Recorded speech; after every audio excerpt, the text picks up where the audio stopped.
بسم الله الرحمن الرحيم.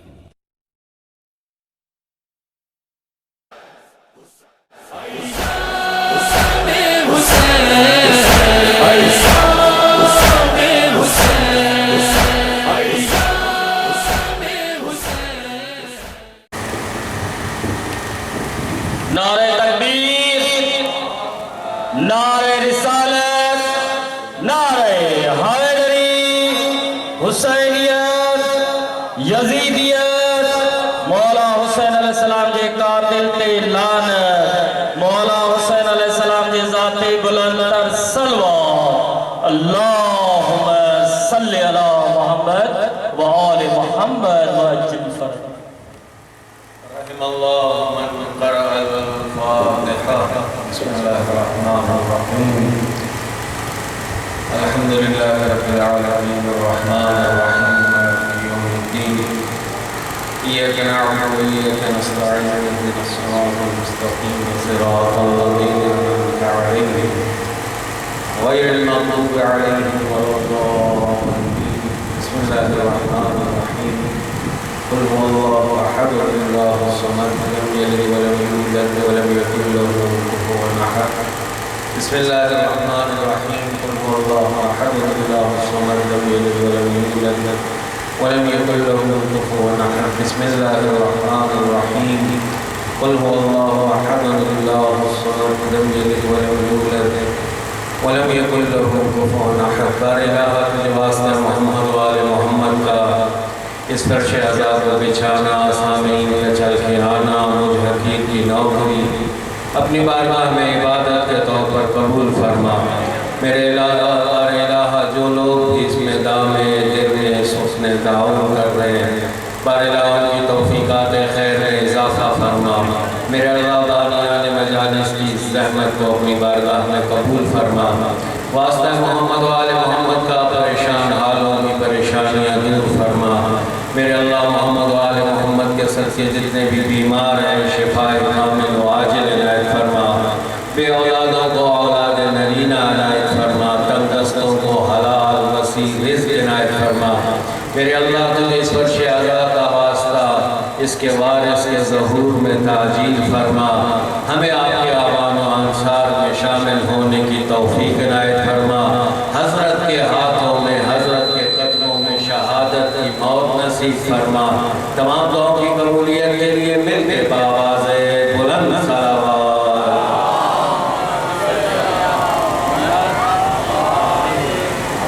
اعوذ باللہ من الشیطان الرجیم. بسم اللہ الرحمن الرحیم. الحمد للہ رب العالمین والصلاة والسلام علی اشرف الانبیاء والمرسلین سیدنا و مولانا ابی القاسم محمد.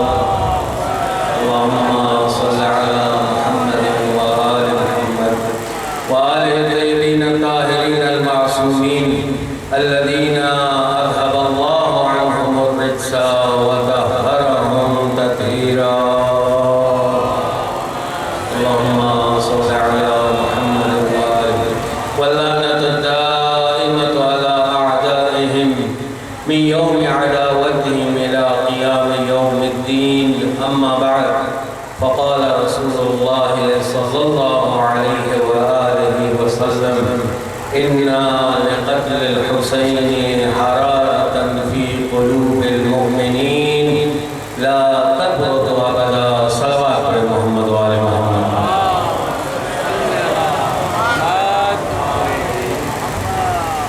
سامعین ذمہ پروردگار کے شکر گزار ہیں.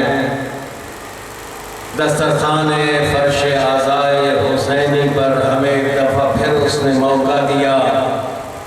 ہم مل بیٹھے اور اس فرش عزا کے دسترخوان سے اپنے زمانے کے وارث، اپنے زمانے کے آقا، اپنے زمانے کے مولا کے لیے سپاہی تیار کر سکے.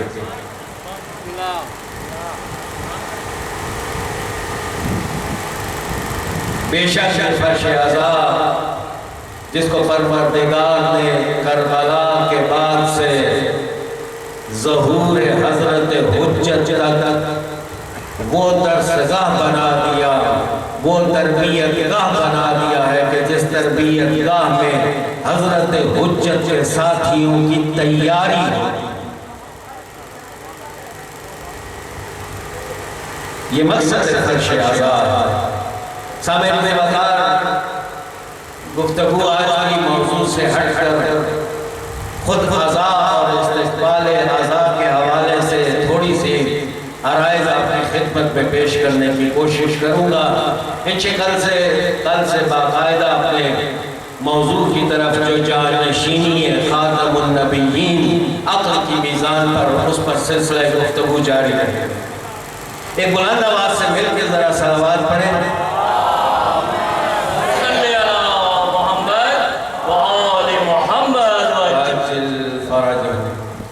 رسول گرامی اسلام خاتم النبیین بانی تہذیب عزا، جملوں پر توجہ کیجئے گا، چونکہ بعض جملات بے شک اپنی طول میں اس قدر بڑے نہیں ہوتے، لیکن ان کے اندر معانی اور مفاہیم کا ایک سمندر چھپا ہوتا ہے، بلکہ اعتراض کرنے والوں کے منہ پہ چپیڑ کی حیثیت رکھتے ہیں۔ میں نے جملہ استعمال کیا بانی تہذیب عزا۔ ہم سے اکثر پوچھا جاتا ہے نا کہ یہ تہذیب عزا اور یہ عزاداری کا جو رسم و رواج تمہارے ہاں مرسوم ہے کہاں سے ہے؟ میں کہوں گا یہ وہ تہذیب عزا ہے کہ جس کا بانی خود ذات مصطفیٰ ہے۔ لما کان مولد الحسین و صفیۃ ابن عبد المطلب قابلتہ، ابن عباس نقل کرنے والے ہیں کہ جب حسین علیہ السلام کی ولادت ہوئی، حضرت کی دائی جناب رسول خدا کی پھپھو جناب صفیہ تھی، حضرت داخل ہوئے صفیہ کے پاس اور ایک جملہ کہا، ناولنی ولدی یا صفیہ، مجھے میرا بیٹا تو دیجئے۔ صفیہ کہتی ہے میں نے دیکھا فرش عزا کے بانی نے اپنی گود میں جب بیٹے کو اٹھایا، فتح برا سے ہی اپنے سر کو اس کے سر پر جھکا لیا، فقبل خدیہ، اس کے دونوں رخساروں کا بوسہ لینے لگ پڑا، اور لینے کے بعد بکا طویلا، لمبا گریہ کیا، فلما افاقا، جب گریہ روکا ایک جملہ کہا، قتل اللہ قوما قتلوکا، او حسین اللہ برباد کرے اس قوم کو جو تجھے قتل کرے۔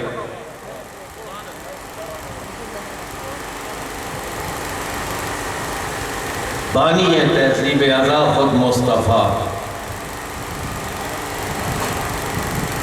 یہ روایت منابع شیعہ سے نقل نہیں ہو رہی، جناب عبداللہ ابن عباس نقل کرنے والے، کتاب الفتوح اس کو ذکر کرنے والے، جتنی بھی روایات ہیں جو بانی تہذیب عزا کی عزاداری کے شروع پر دلالت کرتی ہیں، وہ سب کی سب برادران اہل سنت کی کتابوں میں۔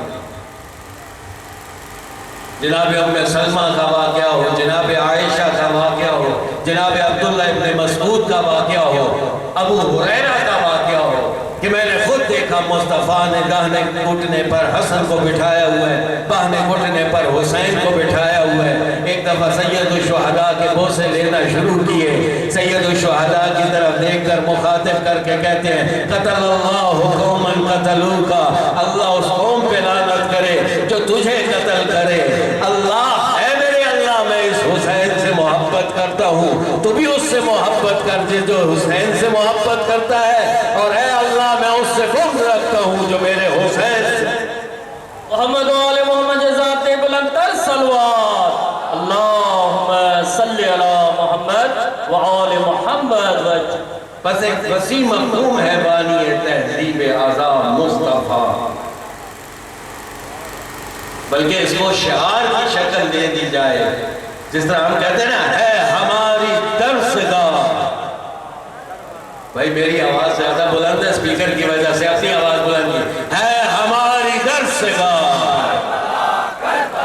حق کا سیدھا راستہ،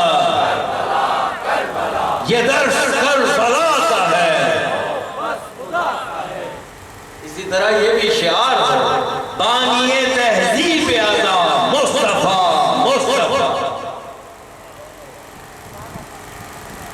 یہ ہر شخص پر اور حقیقت حال یہ ہے کہ ہر منصف مزاج، میں مولانا طارق جمیل صاحب کا ایک کلپ دیکھ رہا تھا فیس بک پر، فرماتے نظر آتے ہر چیز کو بدعت بنا دیا، حسین پر رونا بدعت، حسین پر گریا بدعت، کیا کرو گے ان روایات کا؟ میرا مصطفیٰ خود سینے سے لگا لگا کر رو رہا ہے۔ یہ عذاب، یہ سنت مصطفیٰ ہے، نہ بدعت۔ عزیزان گرامی، تہذیب عزا کے بانی سرور گرامی کائنات کا ایک فرمان آپ کے سامنے تلاوت کیا، اِنَّا لِقَتْلِ الْحُسَيْنِ حَرَارَةً فِي قُلُوبِ الْمُؤْمِنِينَ لَا تَبْرَدُ أَبَدًا، بے شک حسین کے قتل اور شہادت میں ایسی حرارت ہے کہ جو مومنین کے قلب میں ایجاد ہوتی ہے کہ جو کبھی ٹھنڈی نہیں ہوتی۔ تھوڑی دیر پہلے میرے بھائی نے مجھے آ کر کہا آواز چاند محرم کا نظر آ گیا ہے، اتنا صرف کہا تھا محرم کا چاند نظر آیا ہے، ایک دفعہ کے دل کربلا کی طرف متوجہ ہوا، آقا زادیوں کا خیال آیا، اور میری آقا زادی زینب کبریٰ تو نے محرم کا چاند کیسے؟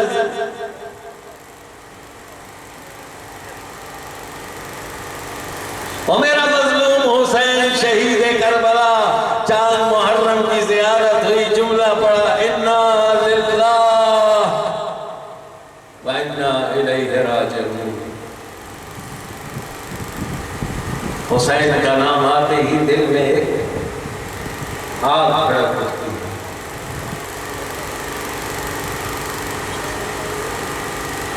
خدا کا شکر ہے کہ اس نے ہمارے دل میں یہ تڑپ رکھی ہے، اور ہم صادق آل محمد کی اس دعا کے مستحق ہیں کہ جس میں حضرت فرماتے ہیں اللہم ارحم تلک القلوب التي احترقت لنا، اے بارے الہ ان دلوں پہ رحم فرما جو ہماری یاد میں جلتے ہیں،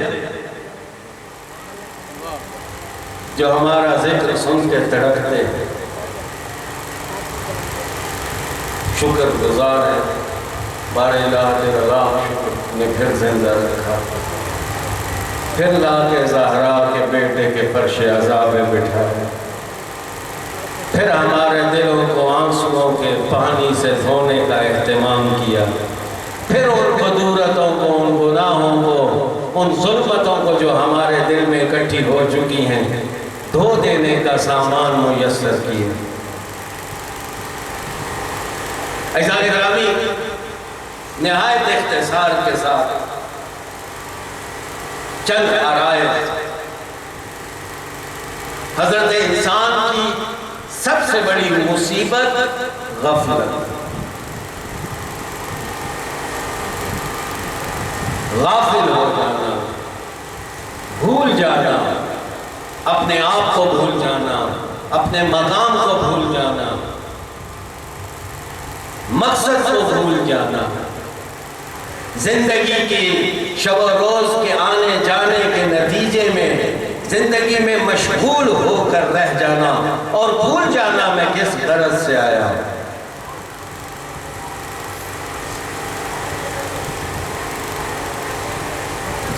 یہ فرش عذاب و اہم دین کا رکن ہے اور بقائے دین کا سبب ہے کہ جس سے کبھی کبھار غافل ہو جاتے ہیں اور اس کی اہمیت کو نظر انداز کرتے ہیں۔ ایسا نگرانی میرا مولا سید الشہداء مدینے سے نکل گئے۔ آپ نے سن رکھا ہے حضرت جب مدینے سے نکلے تو جناب حنفیہ کو جو وصیت تھی اس میں ایک تحریر لکھی تھی، انی لم اخرج شرا ولا بطرا ولا ظالما ولا مفسدا بل خرجت لطلب الاصلاح فی امت جدی اريد ان امر بالمعروف وانهى عن المنکر واسیر بسیرت ابی وجدی۔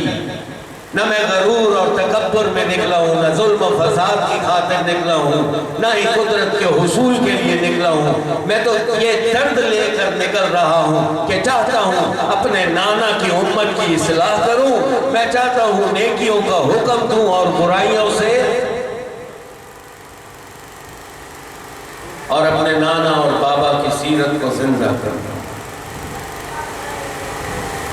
سامعین کی قدر، یہ وہ مقصد ہے کہ جو سید الشہداء مدینے سے نکلتے ہوئے بتا رہے ہیں۔ بس نکلتے ہوئے مقصد کیا بتایا؟ اصلاح امت۔ میں نانا کی امت کی اصلاح کے لیے نکلا ہوں۔ سامعین کی قدر، یہاں پہ ایک سوال بھی بنتا ہے، خراب تو یزید تھا،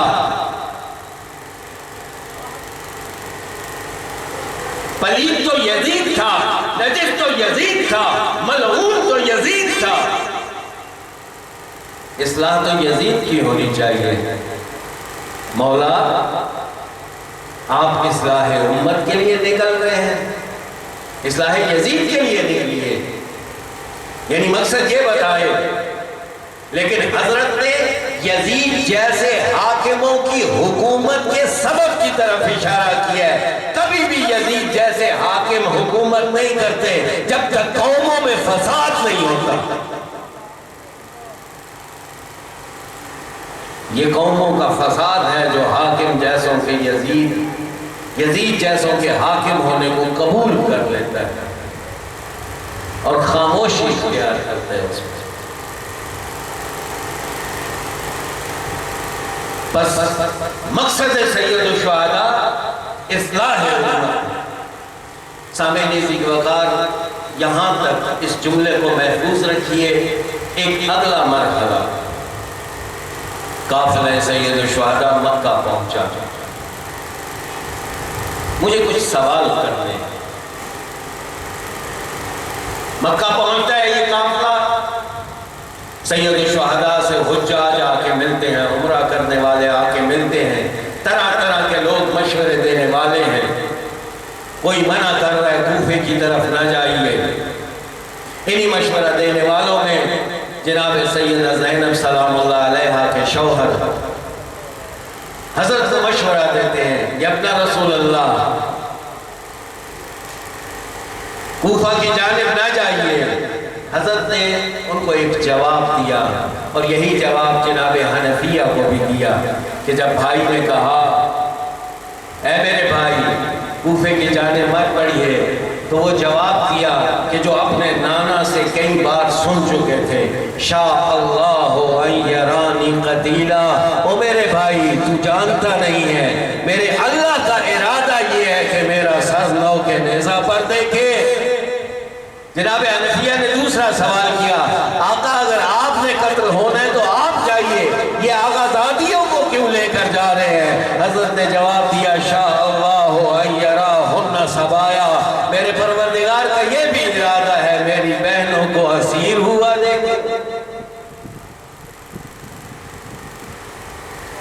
بس حضرت روز اول سے انجام سے آگاہ تھے کہ یہ جو میں نے اصلاح امت کا مقصد لے کر چلا ہوں، نتیجہ کیا نکلے گا، آگاہ تھے۔ اور کیسے آگاہ نہ ہو؟ برادران اہل سنت کی کتابیں چھلک رہی ہیں، وہ حسین کو جگہ جگہ اپنے زانوں پہ بٹھا کے، اپنے سینے پہ بٹھا کے، اپنی زبان چسوا کے، اپنے سینے سے چپکا کے، فوت ہوتے وقت اپنے سینے پر لگا کے، ضمہ الی صدرہ ہی اپنے سینے سے چپکاتے ہیں، اور بار بار یہی بات کرتے ہیں، قتل اللہ قومن قتلوکا۔ سید الشہداء کو معلوم ہے کہ ایک وقت آئے گا کہ میں نے دین مبین کے دفاع میں راہ خدا میں شہید ہونا، معلوم تھا۔ لیکن جناب حنفیہ کو جواب دے کر ہمیں بھی بتا دیا کہ میں آگاہ ہوں کہاں جا رہا ہوں، شاء اللہ ان یرانی قتیلا۔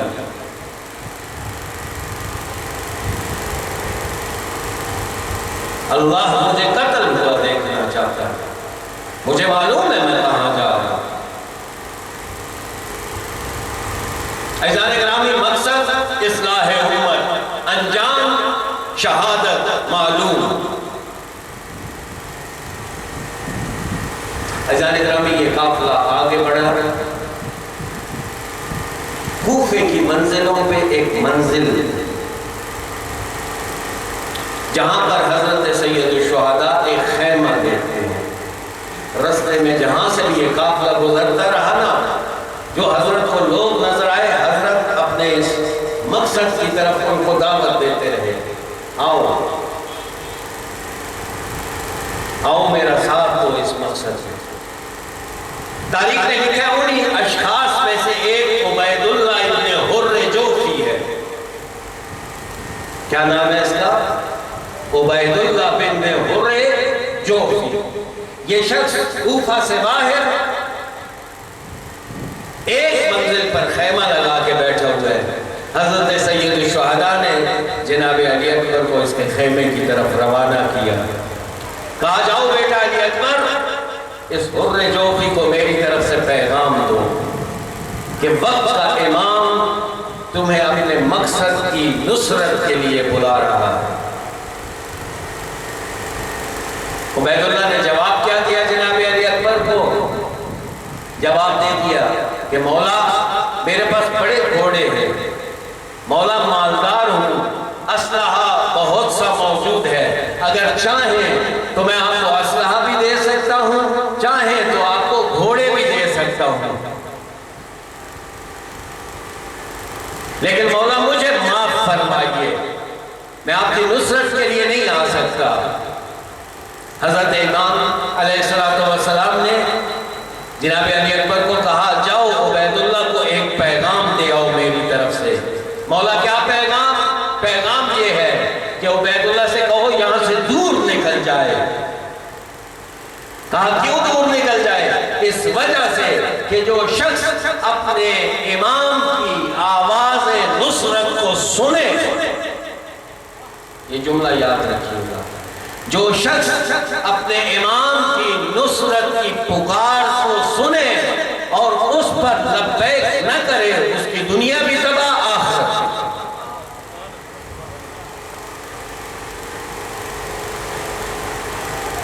اس کی دنیا بھی تباہ، آخرت۔ عزیزان گرامی، آگے بڑھے، بس رستے میں دعوتیں دیتے آ رہے ہیں۔ یہی واقعہ مکہ میں بھی پیش آیا ہے۔ ایک شخص کو حضرت نے جو مشورے دینے آیا تھا، کہا تھا اگر میری نصرت نہیں کرنی دور چلا جا، میری صدائے استغاثہ کو نہ سننا، چونکہ جو میری صدائے استغاثہ کو سنے اور پھر نصرت کے لیے آمادہ نہ ہو، اس کی دنیا بھی تباہ، اس کی آخرت بھی تباہ۔ سامعین ذی وقار، آئیں ذرا میدان کربلا میں، وہ لحظہ کہ جس میں سید الشہداء تک و تنہا رہ گیا۔ تاریخ نے ایک استغاثہ لکھا، میدان کربلا میں مظلوم کربلا زخموں سے جور جور ایک ندا دی تھی، حل من ناصر ینصرنا، ہے کوئی جو ہماری مدد کرے گا؟ ایک سوال ذہن میں آتا ہے، یا سید الشہداء، آپ اب کس لیے مدد کو پکار رہے ہیں جب تنہا رہ گئے؟ اگر مدد کی ندا اور استغاثہ دینا تھا تو پہلے دینے کی ضرورت تھی۔ کیا سید الشہداء اپنی جان بچانا چاہ رہے ہیں کہ آؤ میری جان بچاؤ اور میری مدد کرو؟ نہیں، کیوں؟ اس وجہ سے کہ سید الشہداء مکے میں اپنے انجام کی خبر دے کے آئے ہیں۔ شاء اللہ ان یرانی قتیلا، میرے اللہ مجھے شہید ہوا دیکھنا چاہتا ہے۔ بس اپنی جان بچانے کے لیے نہیں ہے یہ ندا۔ عزیزان گرامی، پھر یہ ندا کس چیز کے لیے؟ یہ ندا اس مقصد کے لیے ہے کہ جس نے ہمیشہ زندہ رہنا ہے۔ ہمیشہ تاریخ میں ایک طرف حسینی کردار ہوگا تو دوسری طرف یزیدی کردار ہوگا۔ ہمیشہ امت میں اصلاح کی بھی ضرورت رہے گی، ہمیشہ امت میں فساد بھی رائج رہے گا۔ یہ صدائے استغاثہ مجھ اور آپ کے کانوں تک پہنچایا ہے کہ اے سید الشہداء کو رونے والوں، اے گریہ کرنے والوں، اے مظلومی پر آنسو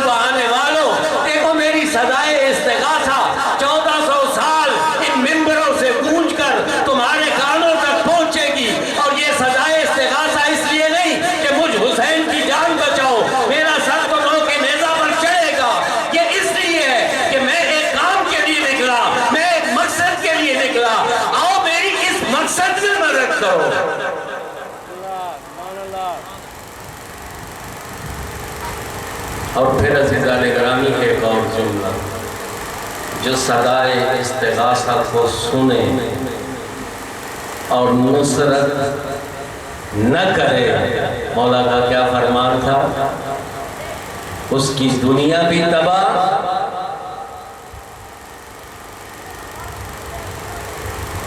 فیصلہ ہمارے پاس۔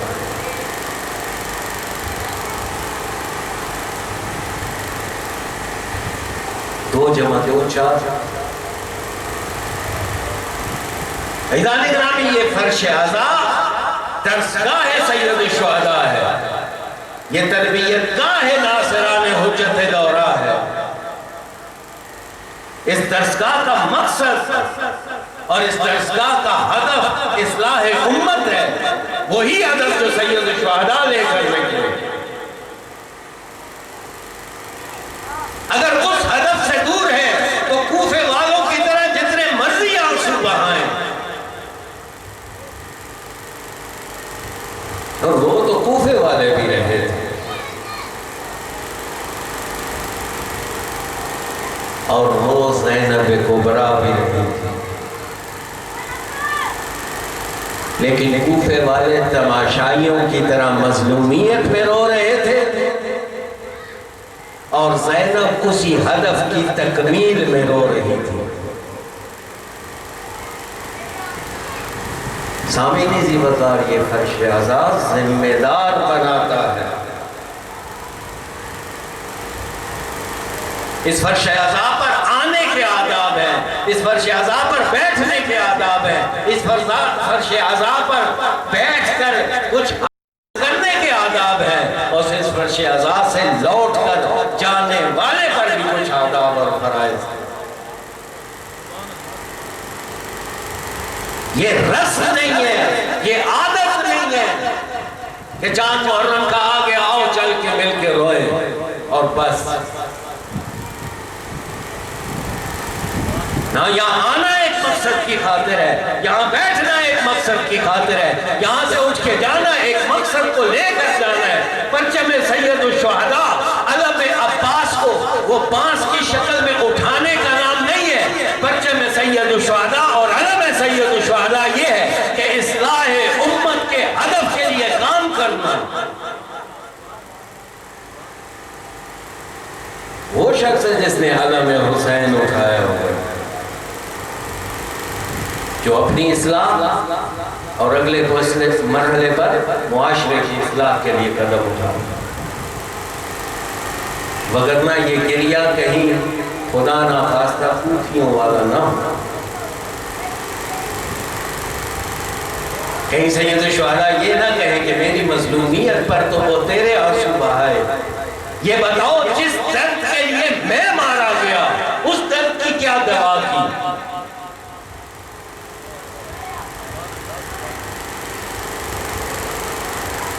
جو تکلیف میرے سینے میں تھی، جس نے مجھے نانا کی قبر کے پاس بیٹھنے نہ دیا، یعنی اصلاح امت، تم نے کیا قدم اٹھایا؟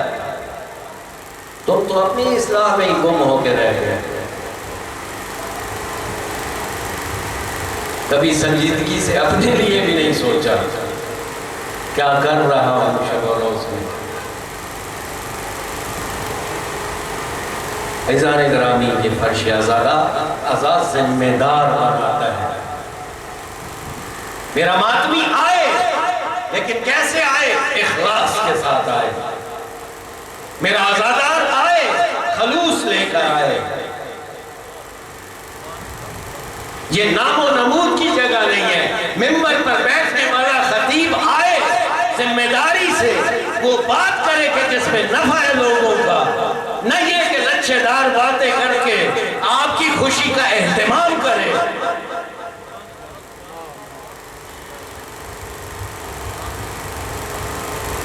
اخلاص۔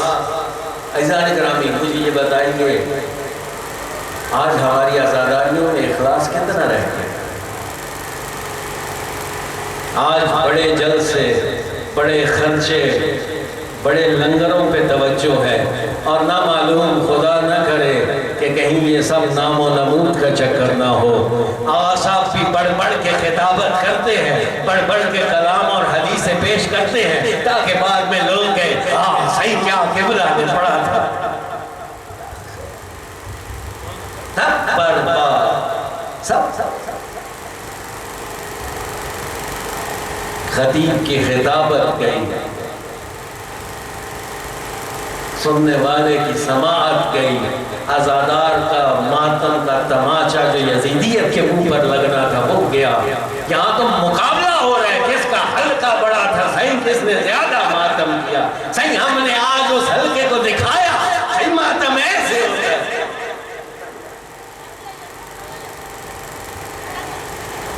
یہاں زہرا کی ماں، امام حسین کی ماں زہرا کو راضی کرنے کے لیے کون کون آئے؟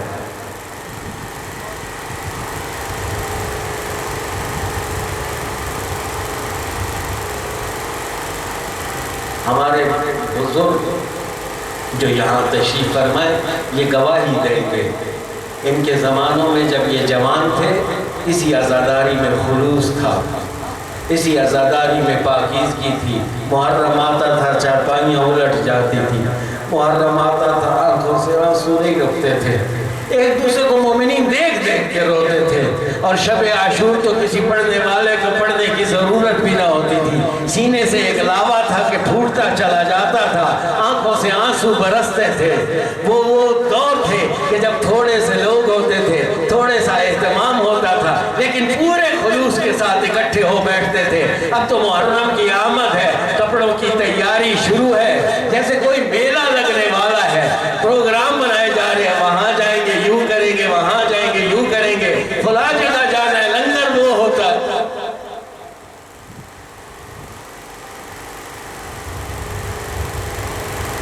ایسا نگران کیا گیا وہ خلوص؟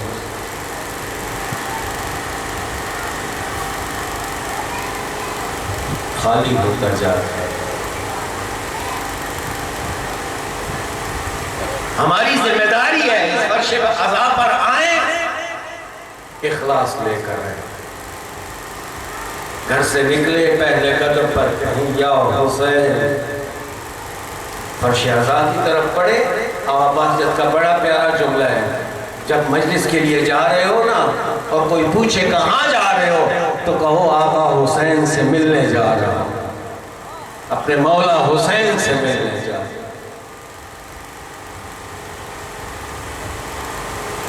واقعی مجلس یعنی حسین سے ملاقات کا ذریعہ.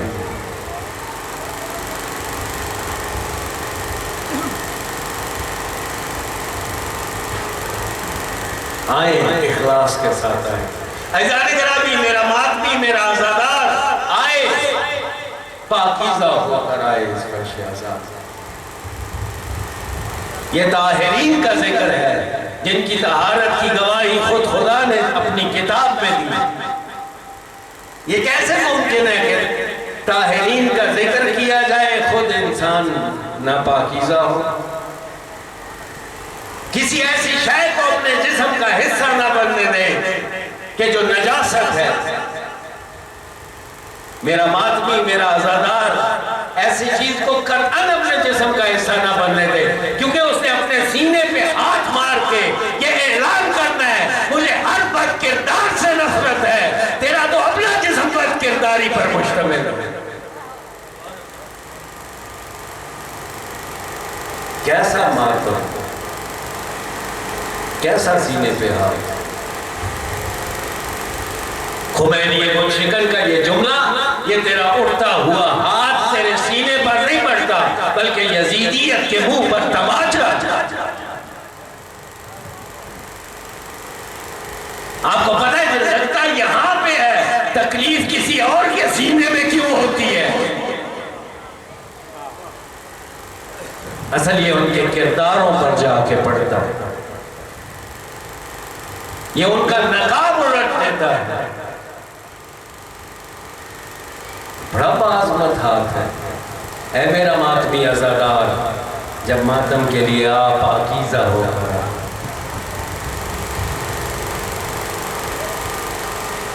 محبت اہل بیت کے نشے میں مست ہو، کسی اور نشے میں مست نہ ہو.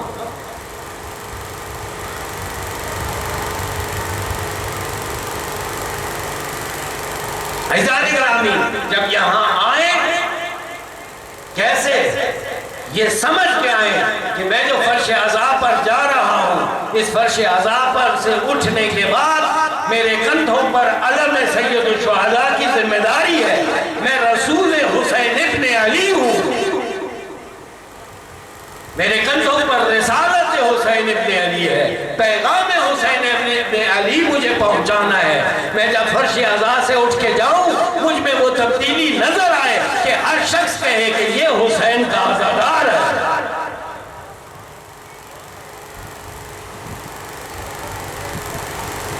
میرا کردار بولے، یہ کیا کہ فرش عزا پر بیٹھنے سے پہلے بھی میں مکار، فرش عزا سے اٹھنے کے بعد بھی مکار، فرش عزا پر بیٹھنے سے پہلے بھی جھوٹا، فرش عزا سے اٹھنے کے بعد بھی جھوٹا۔ عزیزان گرامی، عطار کی دکان پہ جائے نا، 10 منٹ بیٹھے عطار کے پاس تو اس کے عطر کی خوشبو آپ کے کپڑوں میں آ جاتی ہے، لگاتے نہیں ہیں عطر۔ قصاب کی دکان پہ جائے 10 منٹ بیٹھے، گوشت کی ایک ہومک آپ کے کپڑوں میں آ جاتی ہے۔ کیا وجہ ہے؟ حسین ابن علی کے دسترخوان پر 40 سال عمریں گزر جائے لیکن کردار سے حسین کی خوشبو نہ آئے۔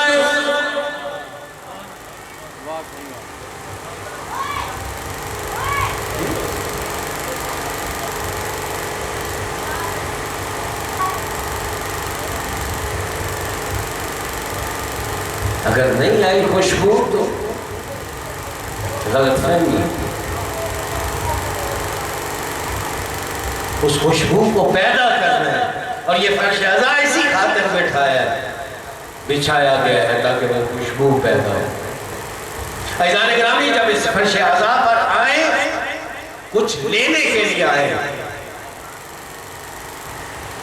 یہ فرش عزا کم مقام نہیں ہے، یہ عنایت کرتا ہے۔ اس صدی کے سب سے بڑے انقلاب کے بانی خمینی ابو شکن سے جب پوچھا گیا کہ اے خمینی ابو شکن، یہ جو تو نے انقلاب برپا کیا یہ کہاں سے حاصل کیا ہے؟ ایک جملہ ارشاد فرمایا، ما حج داریم سید الشہداء داریم، ہمارے پاس جو کچھ ہے سید الشہداء کا۔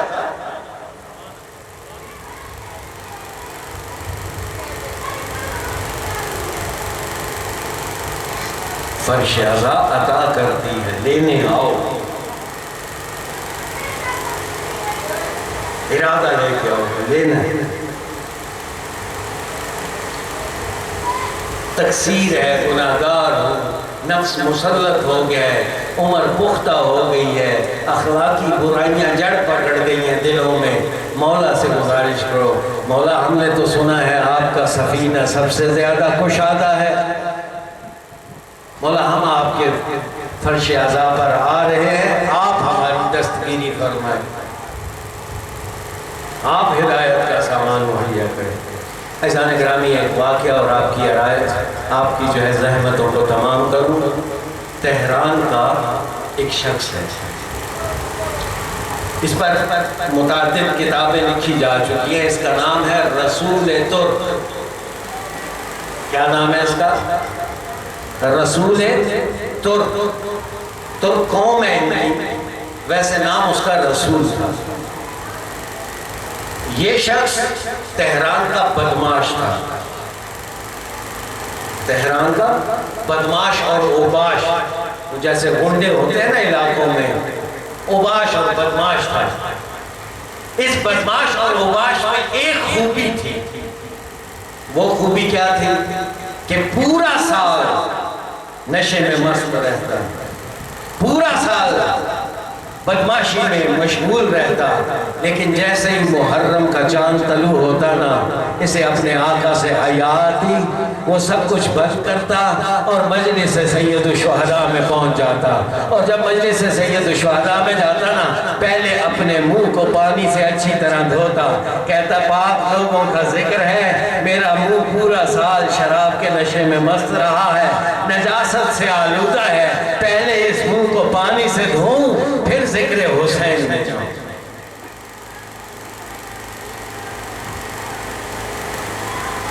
اس ماتمی سنگت کہ جس کا یہ حصہ تھا، ماتمی سنگتیں جب ایران میں نکلتی ہیں نا، ان کے بیچ میں ایک شخص پرچمدار ہوتا ہے، اس کے پاس علم ہوتا ہے اور وہ اس پھریرے کو زور زور سے ہلاتا ہے جب ہلکا چلتا ہے.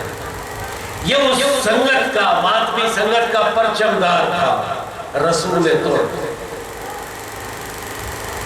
آہستہ آہستہ ہوا یہ کہ اس ماتمی سنگت کی بدنامی ہونے لگ پڑی. اس کی وجہ سے بڑے بڑوں نے ارادہ کیا کہ اس سال جب رسول ترک آئے گا نا محرم میں، ہم اسے سنگت سے نکال باہر کریں گے. کیوں؟ اس وجہ سے کہ جب بھی ہماری سنگت کا نام لیا جاتا ہے تو کہا جاتا ہے رسول شرابی کی سنگت آ گئی. رسول شرابی کی سنگت آ گئی. ہماری بدنامی ہو رہی ہے. کیا کریں؟ بڑے بوڑھوں نے کہا کہ رسول کو کہیں گے ہمیں معاف کر. محرم شروع ہوا، رسول اپنی عادت کے مطابق بارگاہ میں آیا. بارگاہ میں جیسے ہی آیا بڑے بوڑھوں نے رسول کو بلایا. رسول کو مخاطب کر کے کہا اے رسول ترک، تیری وجہ سے ہماری سنگت بدنام ہو رہی ہے، ہماری سنگت چھوڑ کے چلا جا. رسول ترک ایک دفعہ کھڑا ہو کے کہتا ہے آپ سنگت کے بڑے ہیں، آپ کو حق ہے، لیکن ایک بات کہوں، ہر گلے کو، ہر ریوڑ کو ایک کتے کی ضرورت ہوتی ہے. کتے کا اس ریوڑ کو کوئی فائدہ نہیں ہوتا، نہ اس کے مالک کو، لیکن بکریوں کی حفاظت کرتا ہے. مجھے بھی اس دروازے کا کتا رہنے دو، تمہاری جوتیاں سیدھا کرتا رہوں گا، تمہارے فرش عذاب پہ جھاڑو لگاتا رہوں گا. سنگت کے بڑے بوڑھوں نے کہا ہمیں ایسا بے حیا شرابی کتا بھی نہیں چاہیے. جا. رسول ترک ایک دفعہ جب چلنے لگا نا، سید الشہداء کے کربلا کی طرف منہ کر لیا اور منہ کر کے امام حسین سے ایک جملہ کہا مولا 40 سال میں خانوں میں گزارا، کسی انسان کی جرت نہیں ہوئی میری طرف آنکھ اٹھا کے دیکھے. مولا آج تیرے میں خانے سے بے عزت کر کے نکالا جا رہا.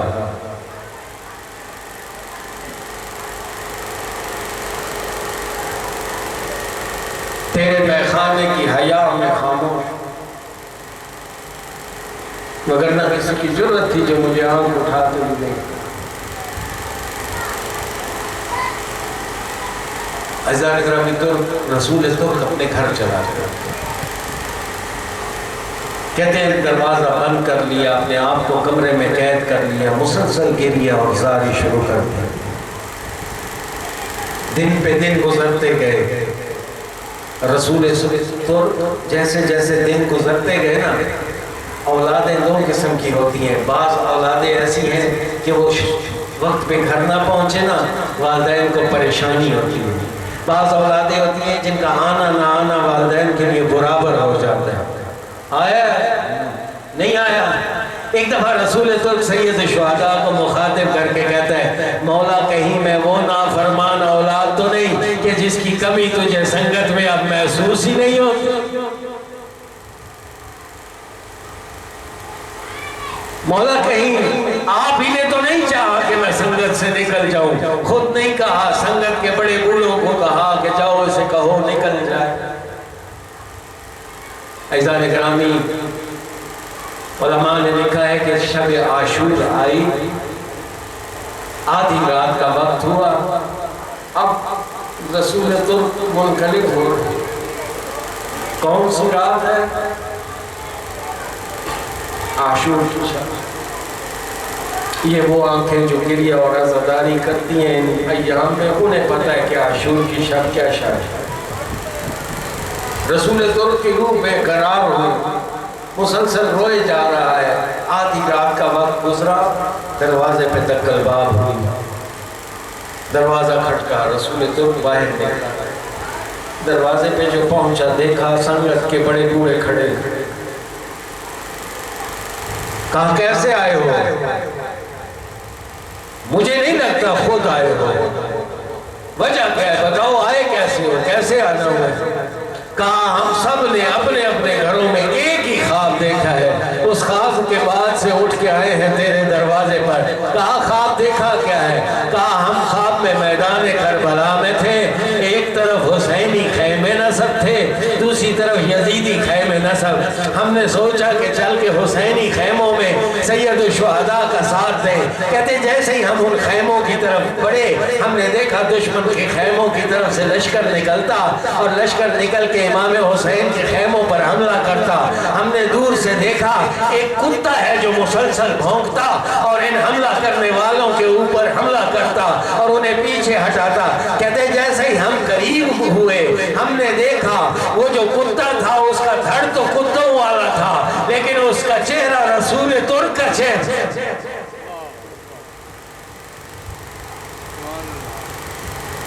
رسول ترک کا یہ جملہ سننا تھا، اپنا سر اس نے دیوار پہ پٹک کے مارا. کہا مولا مجھے اپنا کتا قبول کر لیے، مولا مجھے اپنے خیموں کا محافظ قبول کر لیے. اگانے گرامی وہ دن 19 یا 20 سال رسول ترک اس کے بعد زندہ رہا. کتابوں میں لکھا ہوا ہے 19 سال رسول ترک کی اس کے بعد نماز شب قضا نہ ہوئی. حسین پر گریہ کرنے والوں کا علم بردار بنا وہی رسول ترک. یہ وہ رسول ترک ہے دعائے خطبہ جمعے کے دن جو صبح کے وقت ہوتی، جس گھر میں دعا ہوتی 8 بجے تک لوگ ناشتہ کر کے دعا ختم ہو جاتی چلے جاتے. رسول ترک کو اکثر اس گھر کا مالک 12:30 بجے کندھا ہلاتا اور رسول ترک کو کہتا رسول ترک گریہ ختم کرو، دعا ختم ہو گئی ہے. رسول ترک کہتا میں گریہ بند کر دوں، کیوں مولا آ گئے. گریہ تو تب بند کروں نا میرا آقا آ گیا.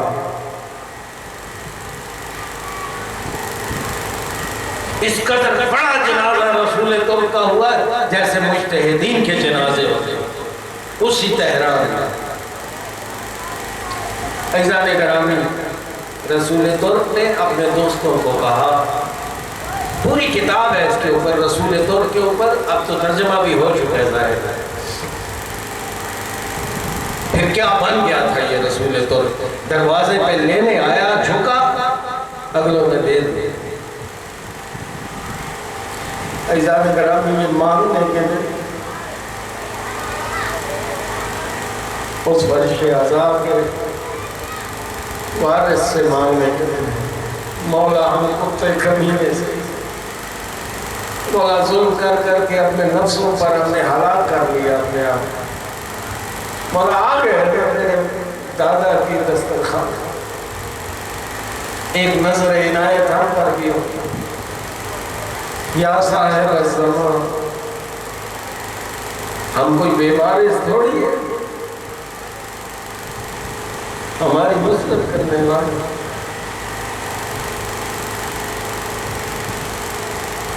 رسول ترک نے اپنے دوستوں سے کہا ہفتے کے دن میں رخصت ہو جاؤں. ہاں ٹھیک ٹھاک ہٹا کٹا ہے، کیسے مرے گا، کیسے مرے گا. کہا نہیں، ہفتے کو میں نے روانہ ہوگا. دوست احباب اکٹھے ہو گئے، فجر کی نماز پڑھی. رسول ترک فجر کی نماز پڑھنے کے بعد بستر پر لیٹ گیا اور لیٹتے ساتھ سو گیا. معمول نہیں تھا فجر کے بعد سونے کا، جاگتا رہتا تھا طلوع فجر پر. جیسے ہی اس کی آنکھ لگی دوستوں نے کہا اٹھ کے چلتے ہیں، یہ تو ٹھیک ٹھاک ہے. جیسے ہی اٹھنے لگے ایک دفعہ انتظار کی حالت رسول ترک پر چھانا شروع ہوئی، جسم کانپنے لگا. جیسے ہی جسم کانپنے لگا رسول ترک نے اپنے بھائی کو بلایا. بھائی کو بلانے کے بعد ایک دفعہ اسے کہتا ہے کہ اے میرے بھائی ذرا مجھے تلقین پڑھا، مجھے تلقین پڑھا. وہ تلقین جو ہم قبر میں پڑھتے ہیں نا، اسمع افہم یا فلان ابن فلان، سن اور سمجھ.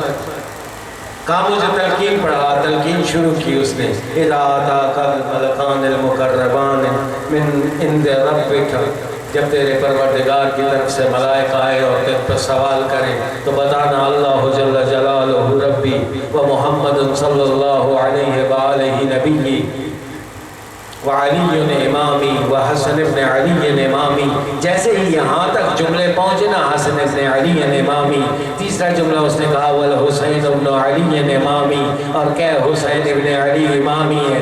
رسول ترک ایک دفعہ بھائی کو مخاطب کر کے کہتا ہے نہیں کہوں گا جب تک میرا مولا خود نہیں آ کے کہلواتا، نہیں کہوں گا جب تک میرا مولا خود نہیں آ کے کہلواتا. عزیزان گرامی، لکھا تاریخ نے یہ کہ رسول ترک تڑپ رہا ہے، نہیں کہہ رہا حسین ابن علی امامی. اور ایک دفعہ سارے مجمع نے سنا رسول ترک نے اپنی اسی ترکی زبان میں کہا آغایم گلدی آغایم گلدی، وہ میرا مولا آ گیا، وہ میرا مولا آ گیا. عزیزان گرامی، جو لینے آئے تھے اس طرح سرحانے پہنچتے کریم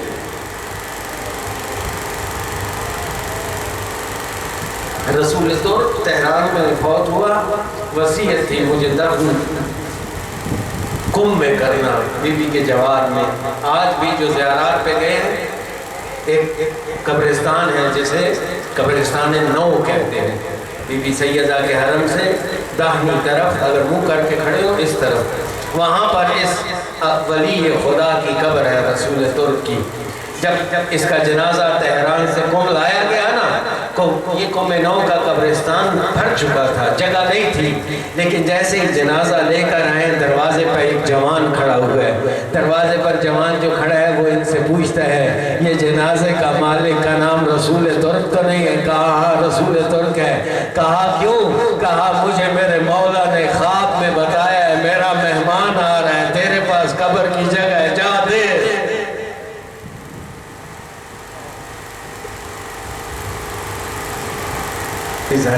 آئے تو صحیح،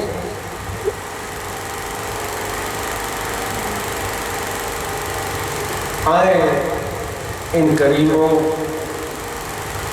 یہاں سے جھولیاں خالی نہیں جاتی.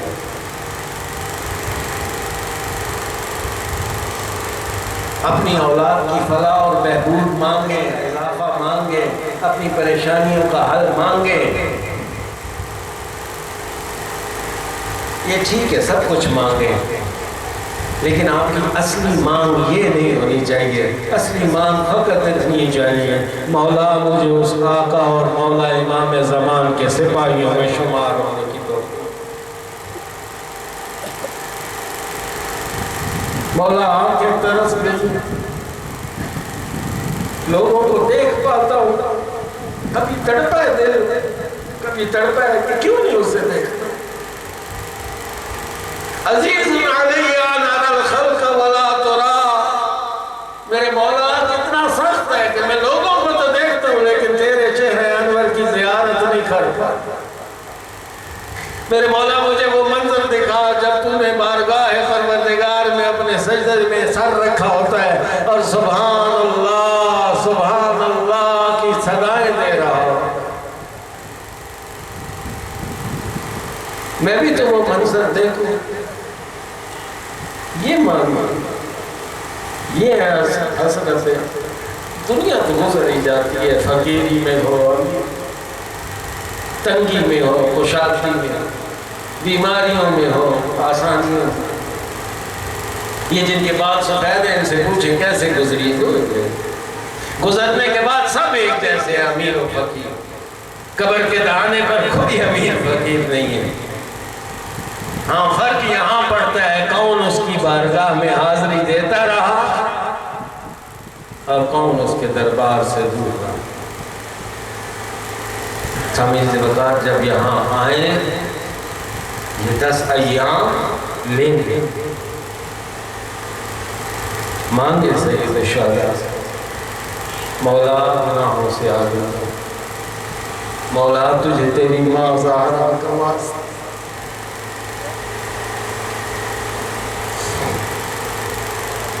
مولا تجھے اماں زہرا کا، یہ آقا ذاتی کا واسطہ. مولا تجھے اس بی بی کا واسطہ کہ جیسے کہ رسول خدا کی بارگاہ میں وارد ہوتی تھی فقام الیہ، میرا رسول اس کے احترام میں اس کی جانب دوڑ کے جاتا، ورحب بہا، اس کو مرحبا مرحبا کہہ کر استقبال کرتا، وقبل یدیہا، اس کے دونوں ہاتھوں کا بوسہ لیتا، واجلسہا مجلس ہی، اپنے مقام پر زہرا کو بٹھاتا۔ اور میں کہوں گا امت تو نے یہ رویہ رسول خدا کا نہ دیکھا تھا، کیا ہو گیا آخر تجھے؟ یہی رسول کی مسجد ہے، یہی زہرا ہے، اونچی اونچی آواز سے روتی ہوئی نظر آتی ہے۔ اجرکم اللہ۔ حاضرین گرامی، کربلا کا یہاں سے آغاز ہوا۔ کربلا کی تاریخ اس مسجد نبوی میں لکھی گئی کہ جہاں زہرا گریہ کر کر کے رونے کے ساتھ یہ کہتی نظر آتی تھی، اعلموا انی فاطمہ، اور جان لو میں زہرا ہوں۔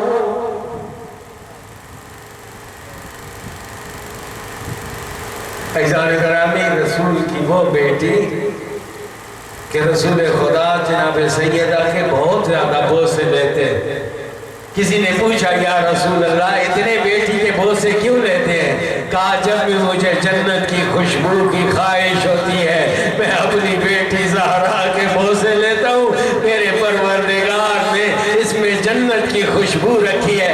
یہ وہی بیٹی ہے نا، رب روز رضا ہوگا ایک دفعہ اہل بیشر کو صدا کر کے کہا جائے گا، یا آل معاشر نکسو رؤوسکم، او اہل معاشر اپنے سروں کو جھکا لو، وغضو ابصارکم، آنکھوں کو نیچا کر لو، ان فاطمہ تمر الصراط، اب میری کنیز زہرا پلے صراط سے گزرے گی۔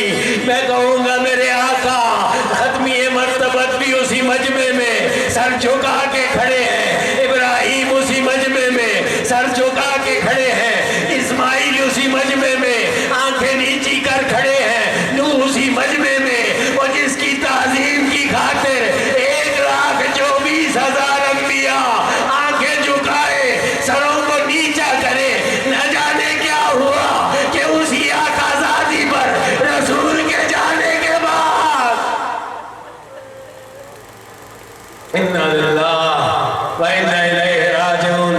عزیزان گرامی، کوئی ایسا اجر رسالت ادا کیا گیا کہ زہرا کے چہرے پر بھی نیلے نشان تھے، زہرا کی پسلیوں کو بھی ٹوٹنے کا شکستہ بنا۔ یہ وقت وہ تھا کہ جب امیر المومنین ایک دفعہ جناب سیدہ کو غسل دیتے دیتے بلند آواز سے رونے کی آوازیں آئی۔ جناب اسماء بنت امیس نے کہا امیر المومنین ابھی تو آپ نے کہا تھا بچوں کو اونچا رونے نہ دو، اے امیر المومنین کیوں اونچا روتے ہیں؟ کہا میں نے زہرا کو غسل دیتے ہوئے ان زخموں کو دیکھا جو زہرا نے آج تک مجھ علی سے بھی چھپایا۔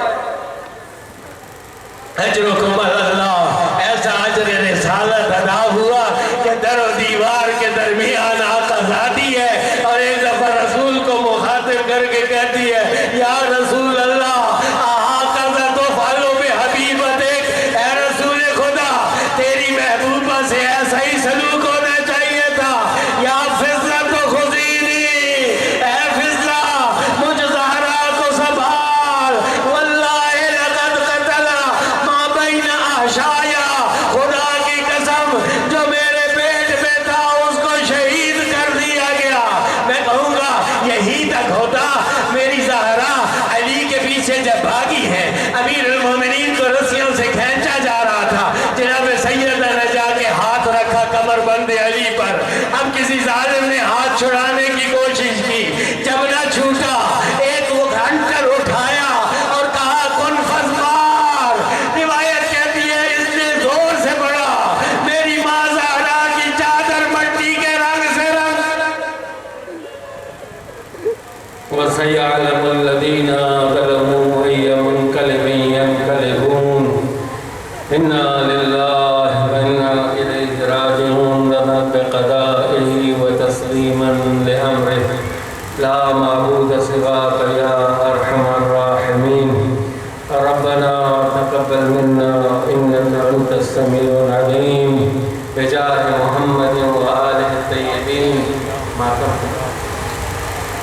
ماتم حسین یا حسین